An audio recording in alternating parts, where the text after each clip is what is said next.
Greetings from Edu Aspirants, our YouTube channel to ace academics, competitive exams, entrance exams, as also for enrichment of knowledge.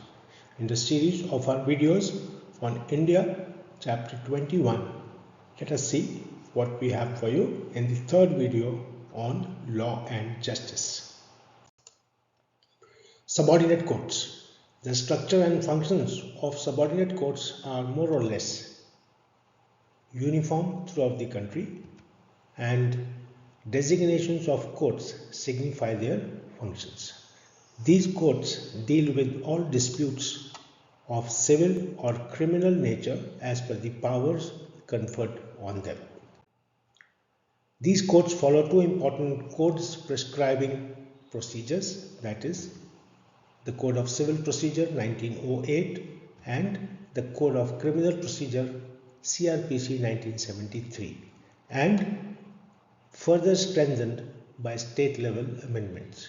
The Supreme Court has given a uniform designation that has been brought about in the subordinate judiciaries, judicial officers all over the country, which are district or additional district judge, civil judge senior division and civil judge junior division on the civil side, and sessions judge and additional sessions judge, Chief Judicial Magistrate and Judicial Magistrate and others too, as laid down in the Criminal Procedure Code on the criminal side.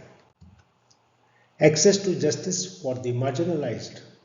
In partnership with the United Nations Development Programme UNDP and the Department of Justice in the Ministry of Law and Justice, has implemented a program on access to justice for marginalized people. The project extends to the 8 UNDP Assistance Framework UNDAF states, which are Bihar, Chhattisgarh, Jharkhand, Madhya Pradesh, Rajasthan, Uttar Pradesh, Maharashtra and Odisha. Department of Legal Affairs is the nodal department for reciprocal arrangement with foreign countries for enforcement of arbitral awards pursuant to the New York Convention under Section 44B of the Arbitration and Conciliation Act 1996. The Department of Legal Affairs is the central authority under the Hague Convention of 1965 for service of judicial and extrajudicial documents in civil and commercial matters. Legal Information Management and Briefing System LIMS. In line with Digital India Mission, the system digitalizes the court case details and brings various stakeholders on a single platform. LIMS helps to introduce transparency as well as sense of ownership among various stakeholders during the entire life cycle of a court case. Vision New India 2022. A. Litigation Assessment. The department has formulated steps for litigation assessment, legal audit guidelines to examine a case during its journey arising from a dispute to full litigation and its outcome and subsequent implementation aspect or otherwise. If the litigation assessment is carried out at the stage of policy formulation, it would have the following results. 1. A holistic picture will emerge in the proposal. 2. May prevent litigation to crop up. 3. Will bring down caseload on the judicial system.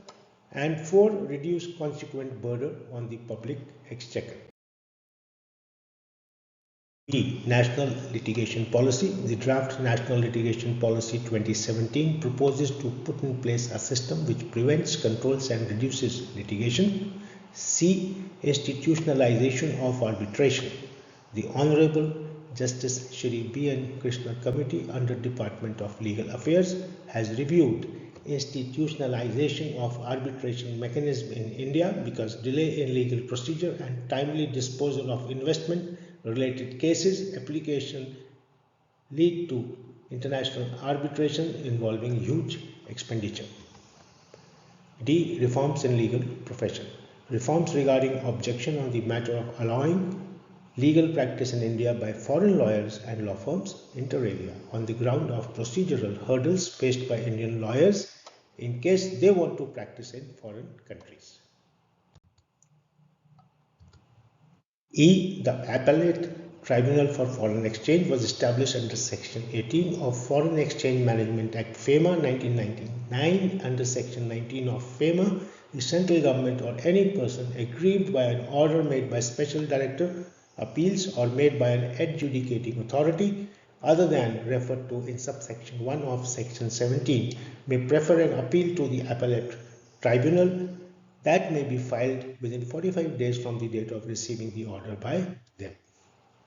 Section 20 of FEMA provides that an appellate tribunal shall consist of a chairperson and such number of members as the government may deem fit. This is important to remember. The benches of the appellate tribunal shall ordinarily sit in New Delhi and at such other places as the central government, in consultation with the chairperson, notify, and the chairperson may transfer a member from one bench to another. A person who is qualified to be a judge of a high court or is or has been a judge of high court can be appointed as chairperson of the tribunal, and a person who has been or is qualified to be a district judge can be appointed as a member of the tribunal. That much for the qualifications to remember. This brings us to the end of the third video on law and justice. Subscribe, like, share, and do press the bell icon for updates. Thank you for viewing and best of luck for your future exams.